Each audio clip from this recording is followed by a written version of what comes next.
Hey guys, this is Ed, Paul, and Anna of Curb Media, and we are here to tell you a little bit more about our sponsor. Sportsball is a great subscription service geared towards minor league baseball fans.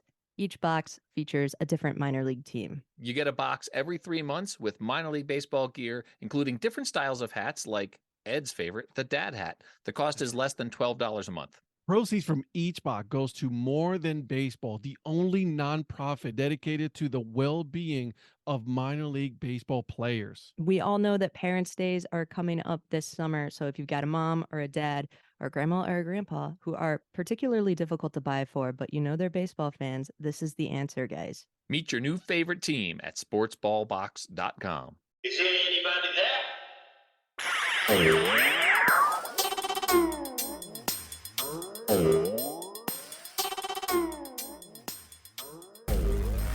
What's up, Dad Hat Crew? Ed here, and on this episode, I sat down with Connor Harris. He is a starting pitcher for the George Washington University. Last year, he pitched for the eventual champions, the Greenville Flyboys.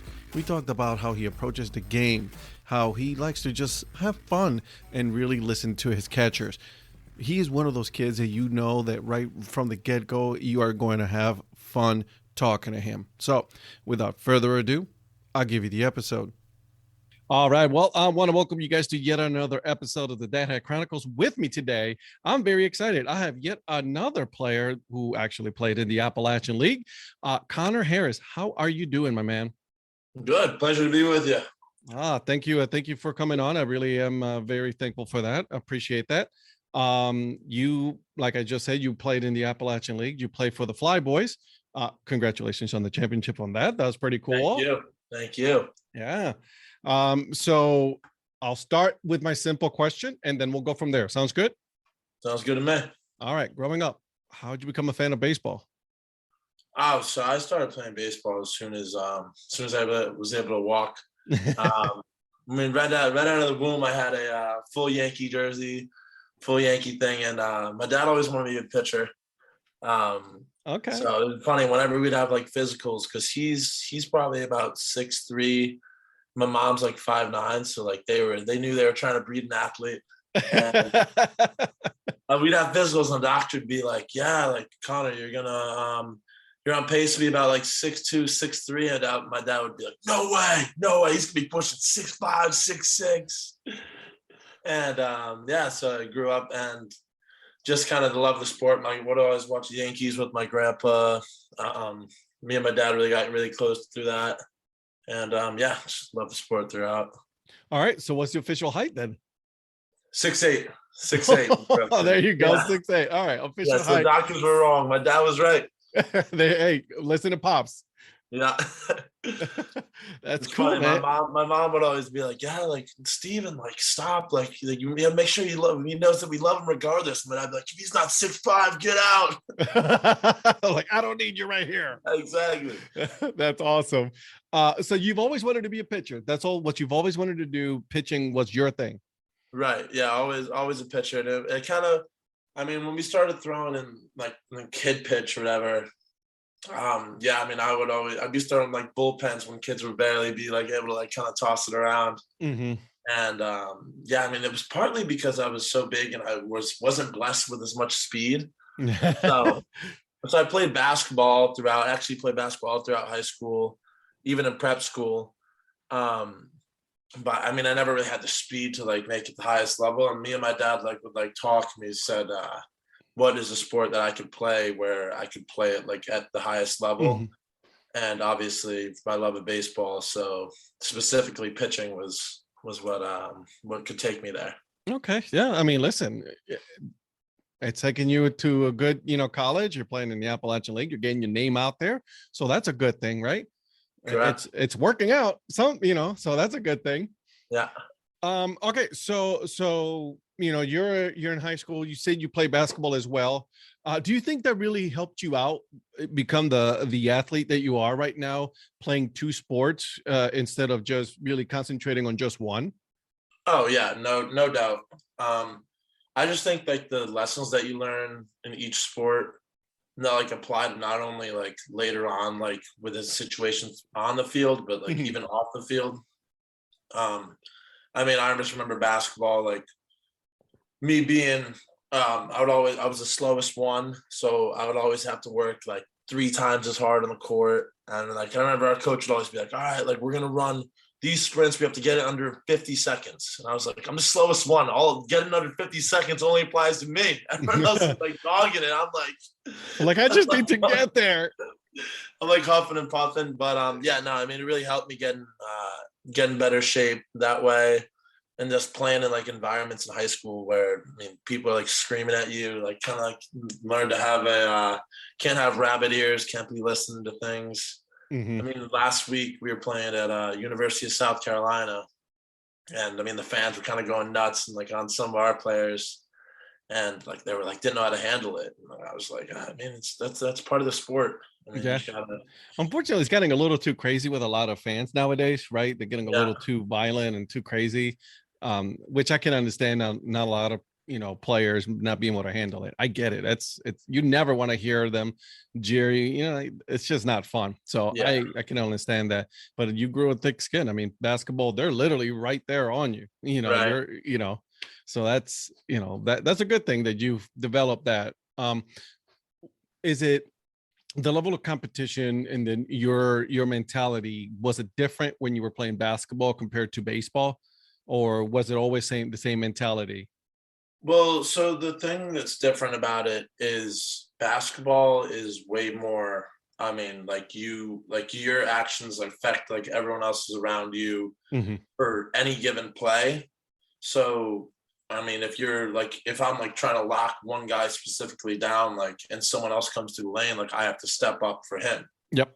So like you're always kind of like having your teammates back in that aspect. Whereas in terms of baseball, it's just like you're on the mound and it's just you versus him, like who's gonna win. Right. And that's what I kind of made me fall in love with baseball, is with just sitting on the mound, like no one else in the world. Like, yes, you have like your teammates behind you and you trust them all, like to be able to make the plays, but it's just like you versus him, who's gonna win. Right. No, absolutely. Listen, I'm gonna throw my best stuff and you're gonna try to hit it, and whoever wins, and then you tip your cap and off you go to the next one. Exactly. How is it, like, I hear a lot of players say it's like you just gotta have that mentality. I was like, okay, that game's gone, gotta forget all about it, moving on to the next one, because you guys play a lot throughout the year. Are you able? I think, go ahead. yeah, I was gonna just say, like, I think that's one of the biggest lessons to learn with playing any sport in general, specifically pitching. Yeah.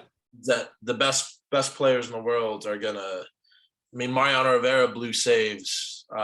Jacob deGrom loses games all the time. Like it's how it works. It's a game of failure, and I think that's the biggest lessons I've learned in terms of applying it off the field. It's just like everything's not going to go your way, and it happens to everybody too. And it's just in terms of how you respond that's going to make or break what's going to happen. Because the people that kind of sit there and wait back and kind of like feel sorry for themselves, like that's when everyone else is kind of getting that jump ahead.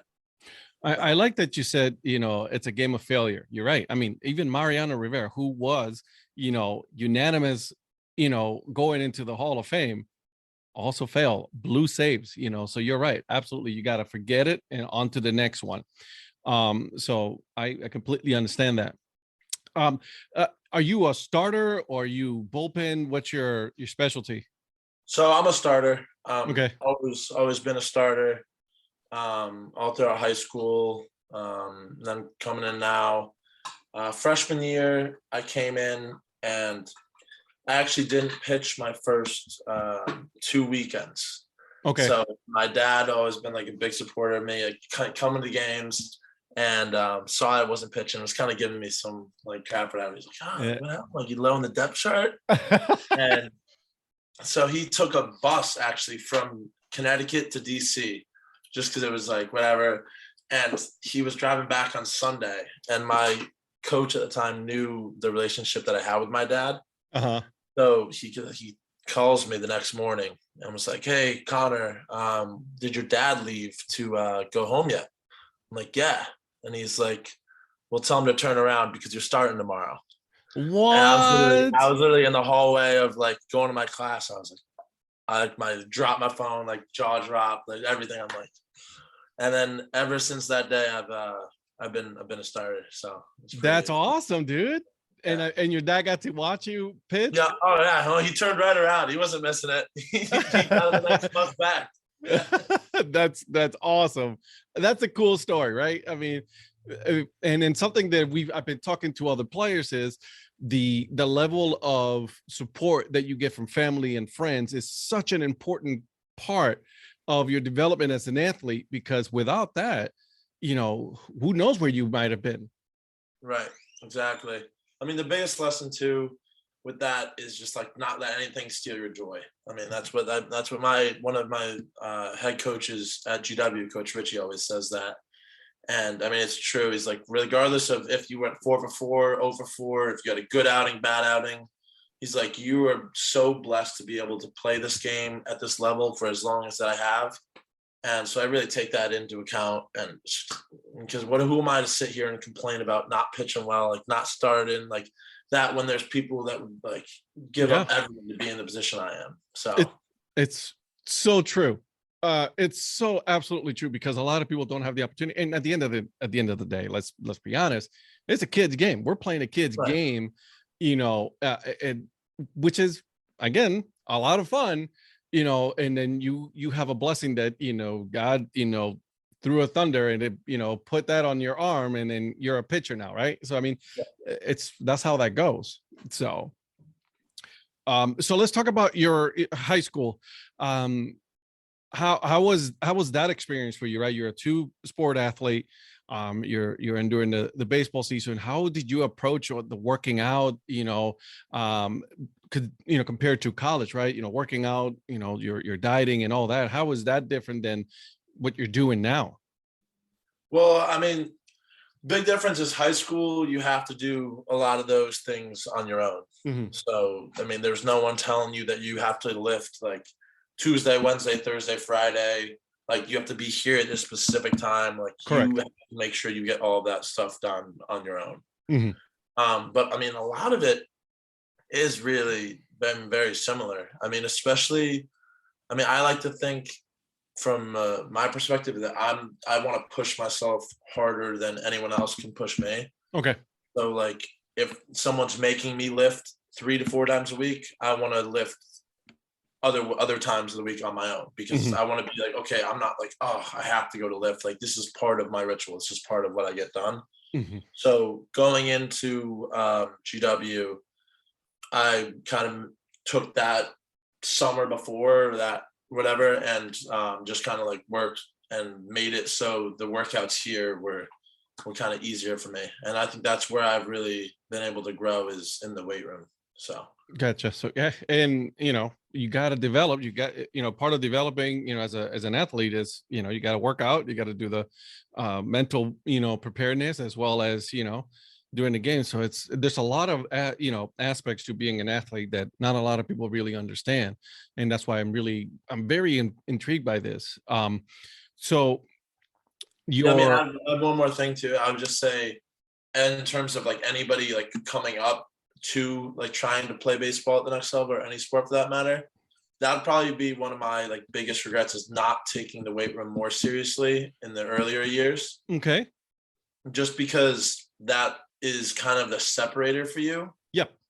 In terms of, I mean, I got very lucky being able to have a school like GW, like look at me and like offer me, and then come here and be able to grow here. Yeah. But the recruiting process a lot of times is really tough.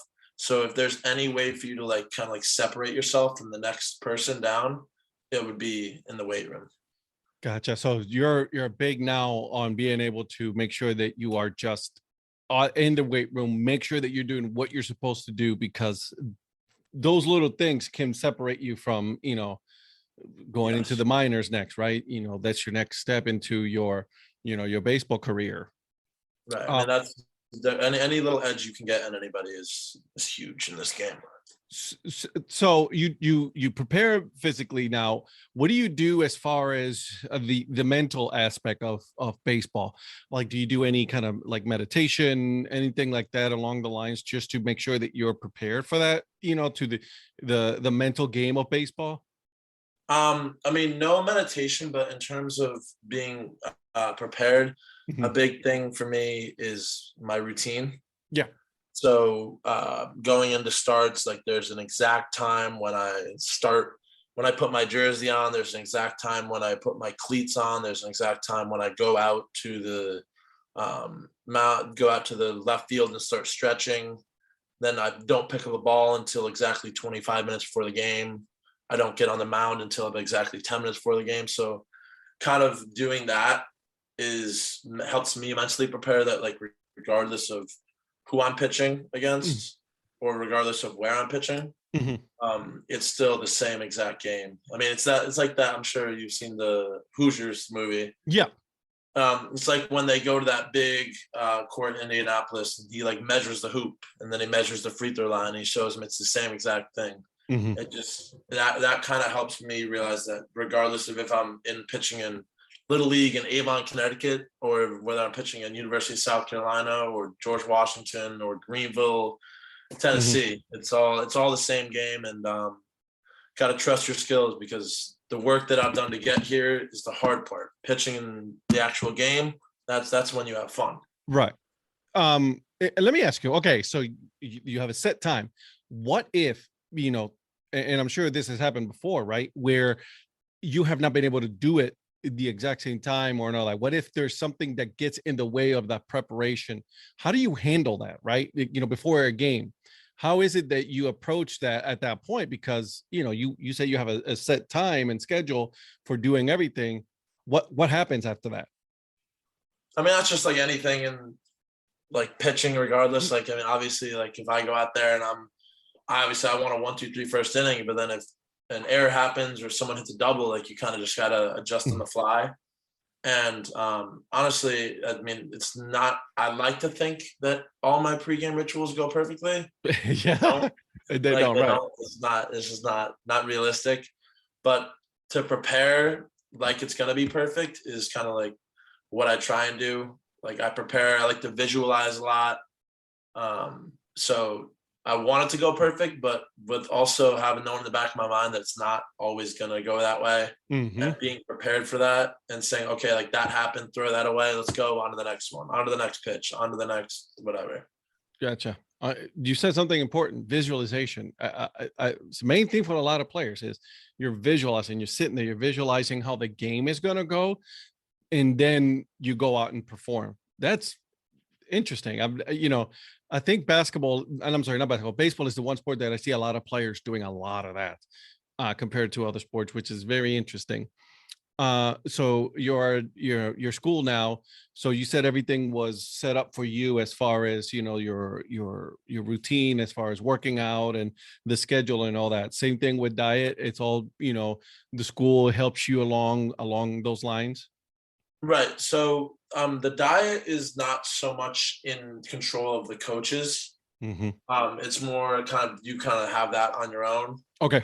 So especially at a school like GW, it can be tough because we don't have actually cafeterias at our school Hmm. because we're right in the middle of the heart of DC. Yeah, So it's a little hard.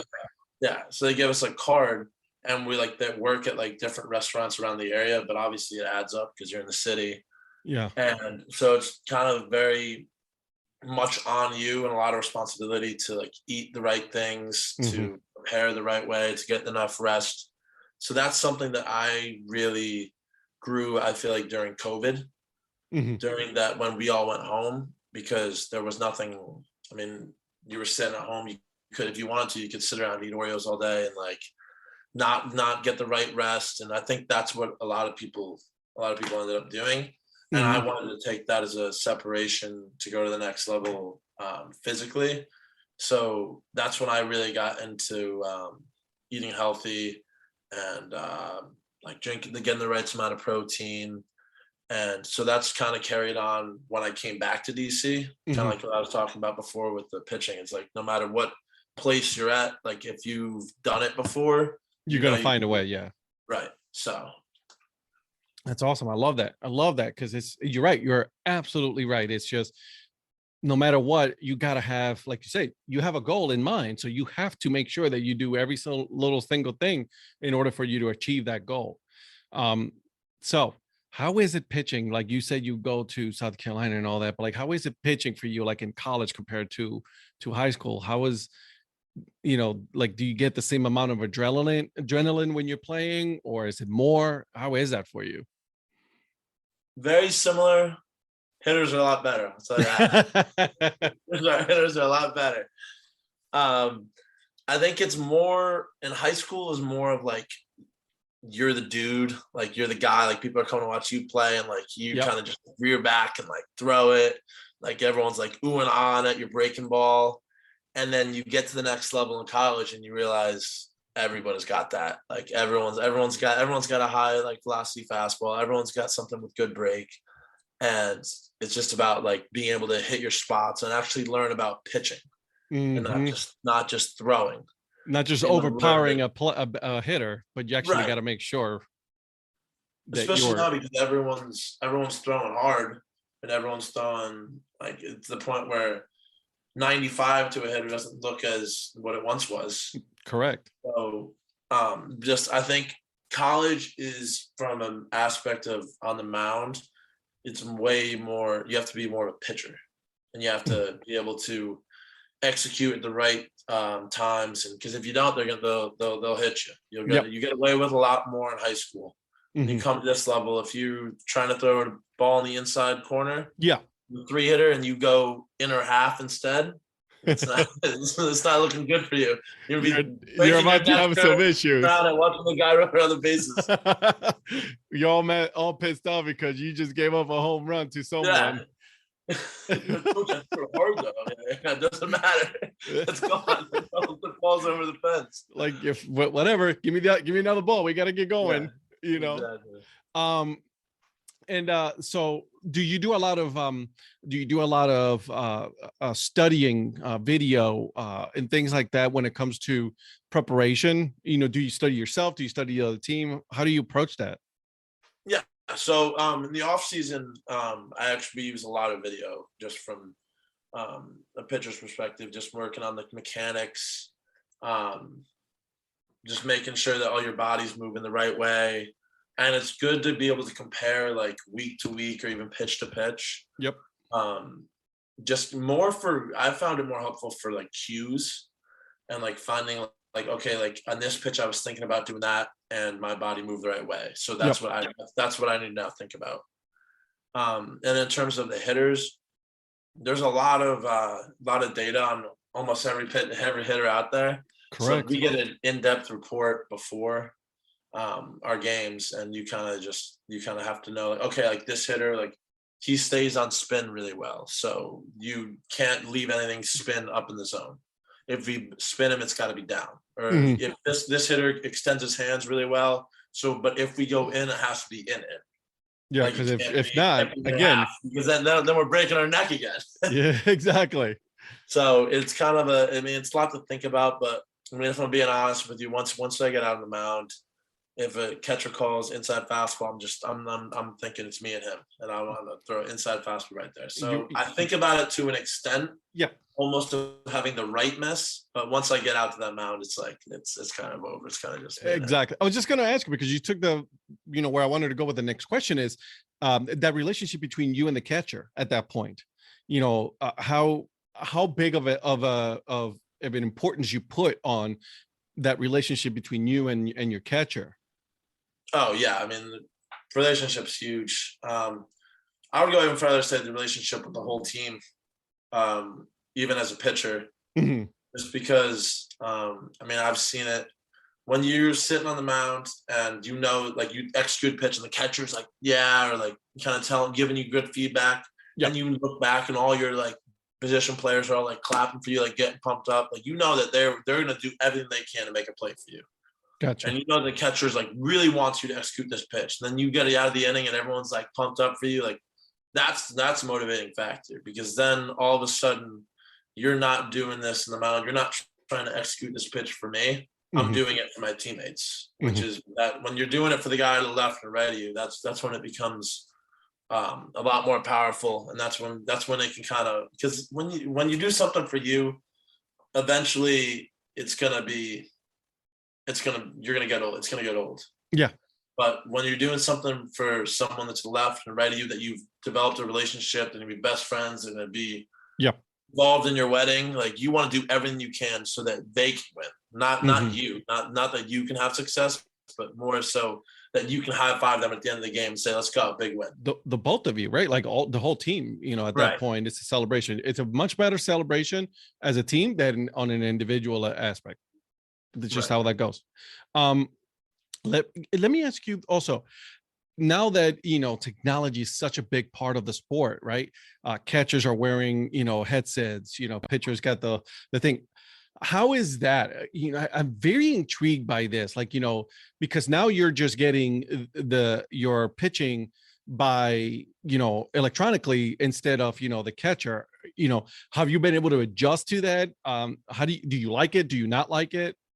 So I mean, I've seen it done in many different ways. I've seen people like we played at UVA yesterday actually. UVA, and they had watches. So they had electronic watches. So on the mound, you can just tell them what pitch they were throwing, which I mean, I've never used. What we do, we have an earpiece. So a catcher hears the sign from the coach, and then the catcher puts it down for me. So that doesn't really affect me much because it's the same thing. Because at that point, you're just the catcher's relaying the message. But I mean, I do think about that because I mean, I've seen like wristbands and like you have to think about something. I don't know. It's just it's different. It's way different. You prefer to have the catcher do that than you having to look at the now let me go. Makes me feel like an old man. I'm like, back in my day, we didn't have this technology. Feel like that. That's interesting. You're the first person I've asked this because it's so different, right? It's such I haven't seen it in minor league baseball yet. And I'm sure, what happens in college eventually gets trickled down to the minor leagues and then the majors and all that. That's usually how that goes. Yeah. But yeah, like, it's your, like, as you as a pitcher, you have a preferability. Well, you rather you have it on the wrist or you have the catcher just handle that part. Just let you and the catcher and the coach handle that. Just tell me what you want me to pitch and I'll take care of that part. Yeah, no, I mean, it's crazy. Maybe that's my first moment. That's my first, like, okay, like back in my day, we didn't have it moment. And literally, I was just sitting there trying to throw strikes so I could go to Snack Shack and eat my hot dogs. That's awesome. I love it. All right, so let's talk about your Appalachian League. How did you get picked? How'd that go for you? Yeah, so I was just at practice one day. I didn't know where I was playing summer ball, and my coach came in to the field, and he grabbed me and Eddie, my catcher, and brought us in. He goes, "Yeah." He goes, "You guys are going to Tennessee." He was playing the Appalachian League. I had no idea. I hadn't heard of it. No idea. He just said, "You're doing it." I was like, "All right, sweet." So cool. You go home, you look it up. And I was like, me and Eddie Micheletti were talking, and we're like, "Dude, this is sick. This is gonna be sick." So then I just went in. It was such an open mindset, and all my upperclassmen friends who I've like had in the past have always told me best advice. Colin Brophy, I remember he was a senior when I was a freshman, gave me. He said, go into summer ball with like such an open mindset. It's like, because it's literally, it'll be the best 3 months of your life. It's like, because you go in, you just meet so many new people that like will be your best friends for life. You don't have your whole life is baseball, and you just learn so much about yourself. And he just told me all these stories. So I went into it and I was like, this is sweet. And it's true. I mean, I'm still in touch with all my teammates from the Fly Boys. Still will be. I'm planning to go visit them. Some people have already visited me here. That's awesome. Seriously, it sounds corny, but it seriously was a family. That's cool. So you were told right there. It's like you were just practicing, and all of a sudden they're like, "Yeah, so you guys are going there. So just get ready for that. That's happening." Did the coach give you a set of like, this is how many pitches you can only go and all that stuff? Did you get a set of rules that you had to follow, while you were down there?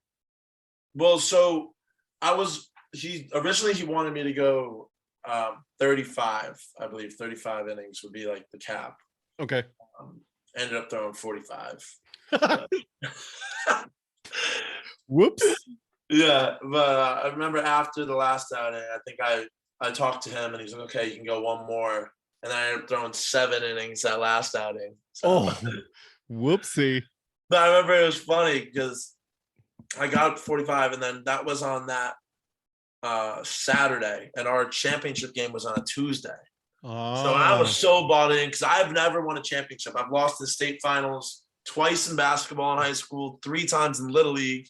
Never won a championship. So I was like, I called my coach up. I'm like, hey coach, I was like, I know I've already thrown 45 innings, but like, can I be live for the game on Tuesday? He's like, you're out of your tree. No way. Come on. Like, son of a.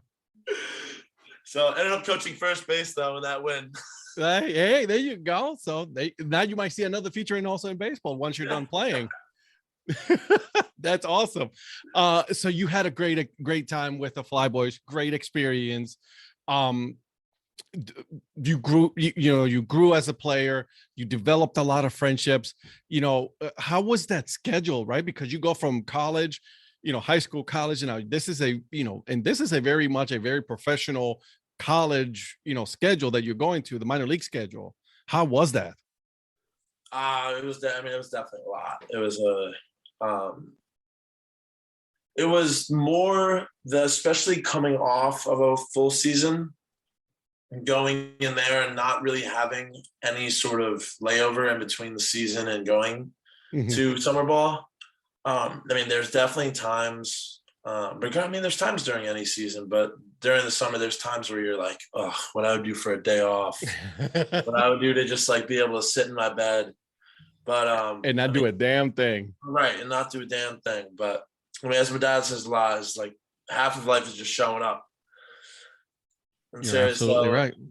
And that's what we did. That's what we showed up every day, ready to go to the field, even on days that we didn't want to, we're exhausted. Like you showed up to early work, you showed up, you got your lifts in, and obviously it's long in the moment, and the season felt like it could have been shorter at times, and you're sitting there like, oh gosh, we're still here. Yeah. But then you look back at it and you're like, wow, like that was one of, if not the best summers of my life. And think about it.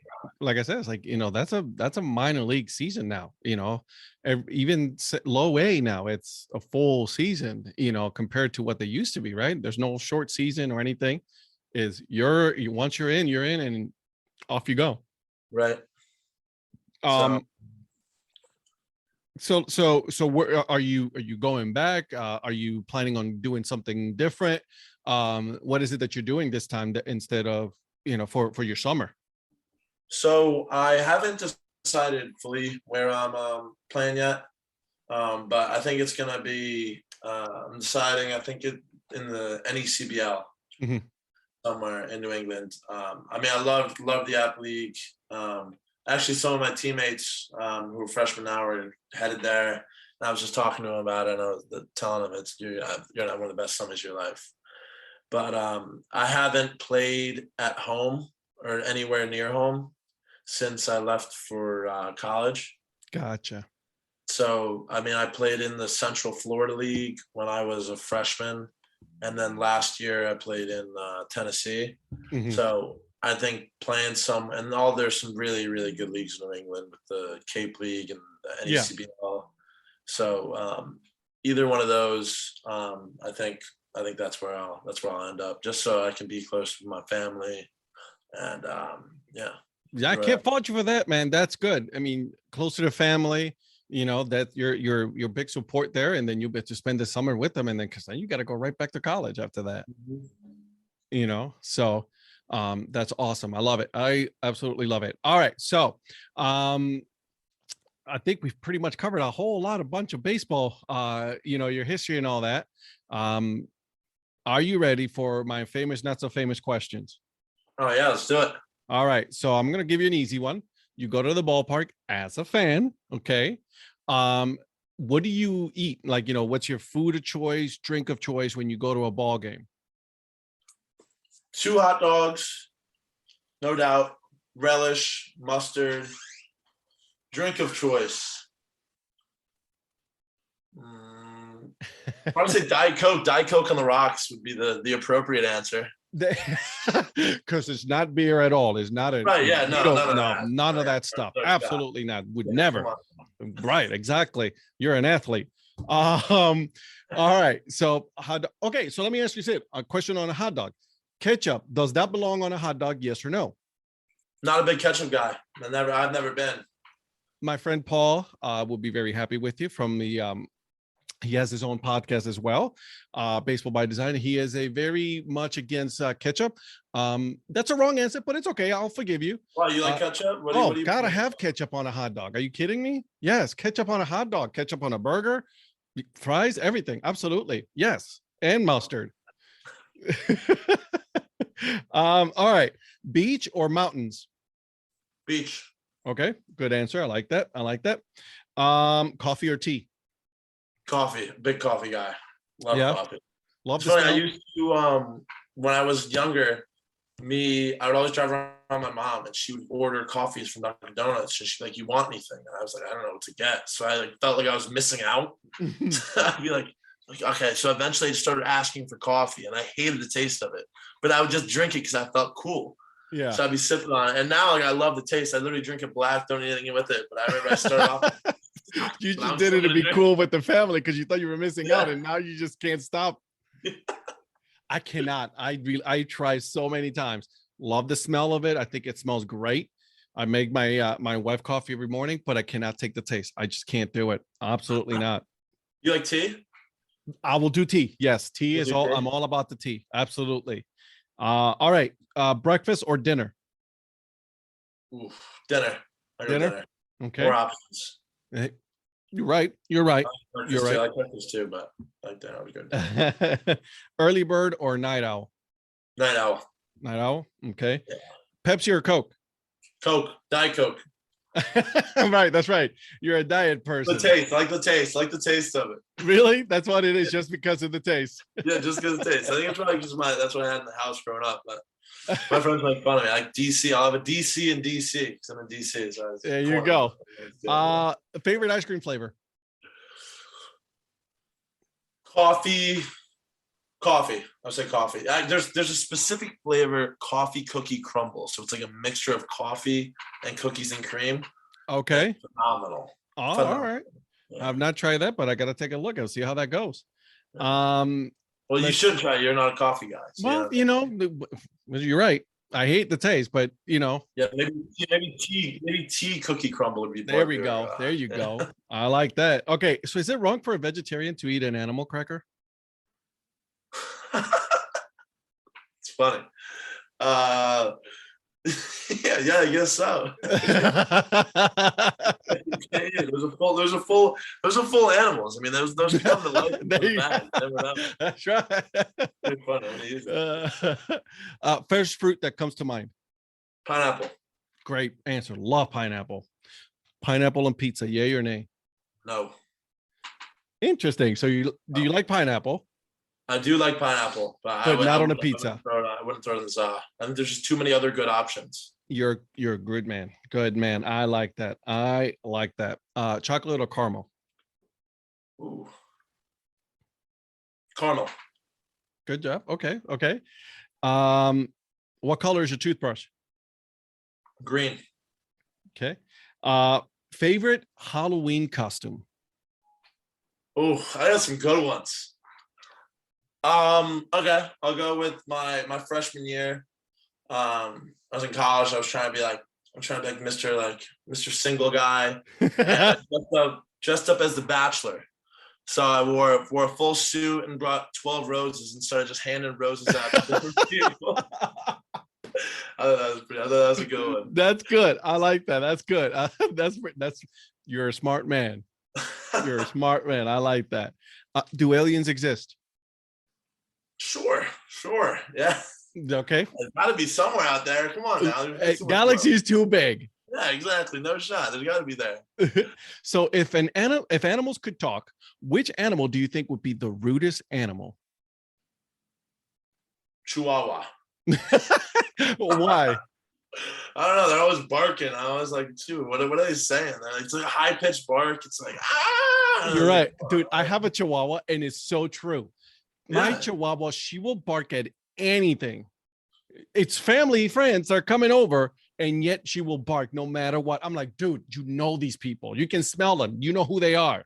You're I right. feel like they got like a good heart too, but they're just like saying some sort of like rude thing that's kind of like getting on you, like just taking You're right, like you're right. securities and just hammering it. You're right. You're absolutely right. Let's see a couple more here, and then I'll let you go. Star Wars or Star Trek? You're not gonna like this answer. I haven't seen either one of them. Really? Not a single episode or nothing of any. Nothing. Okay, so Really? if you were to do a Netflix and chill, what would you be watching? Oof. Or it doesn't have to be Netflix. Just you're watching a movie or TV show. Oh, the Friends, 100%.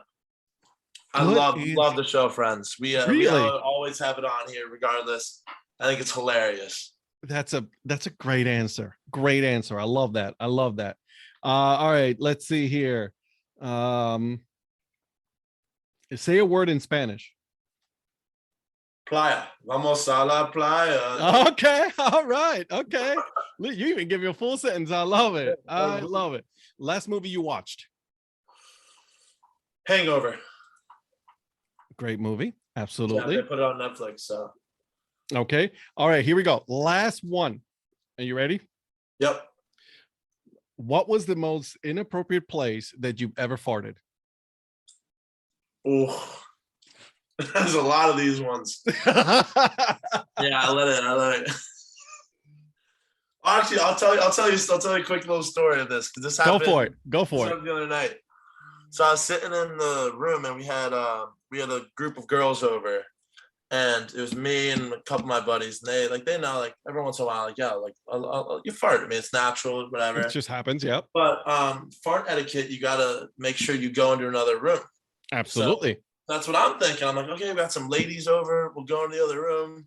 So I just kind of like leave a little bit, go in the other room, just let one loose. So I'm thinking, okay, good, Connor, nice. So then I kind of wait a little bit and then I walk back over. And I look to my right and all the girls are just going, what is that? So then I'll start like cracking up and my friend just goes, oh my gosh. Did you just go ahead and do that? That's amazing. So funny. So the girls were just like, what was that? Yeah, they're like, what was that? And they started cracking up too, but it was funny. It happened the other day. It happens. It just part of it, it's just like you said, it's just a natural thing that human body. All right. Hey man, thank you so much for doing this. This was a lot of fun. Good insight into what a pitcher is, in the minors and then also in college. Where can people find you on social media? You can look me up, Connor Harris 30 on Instagram and Jeet Harris 24 on Twitter. Okay, I will put all this information on the show notes, so that way when it does pop up, and then they'll be able to follow you. Yep. Again, thank you so much, my friend. Pitching Saturday at 1:00 against All Boston. right. So if anyone wants to tune in on ESPN Plus. Hey, I love me some ESPN Plus right about now. Bunch of college games all over. Oh yeah. Oh, loved it. Absolutely. It's one of them. I love the app. Absolutely love the app. So good luck to you, my friend. GW hat's your dad hat. Right? Look at all that. I got to add one. You're right. I might eventually just start doing a whole wall, nothing but college, hats from the players that I interview. So I might just do that. Well, send me your address. I'll send you a GW hat. Sounds good. We'll do, my friend. All right, bud. Take care. All right. Thank you very much. Have a good one. Hope you guys enjoyed that episode. I know I did. Make sure you guys are following Connor on social media. I did put the link on the show notes, so that way all you have to do is just click, and there you go. Now, before I go, guys, if you guys want to help the podcast, it's very simple. Make sure you guys are subscribed, and then also give it 5 stars. 5 stars means I go up on the rankings. More people get to listen to it. All right, guys. Until then, keep on grinding, and always support the minor leagues. See ya.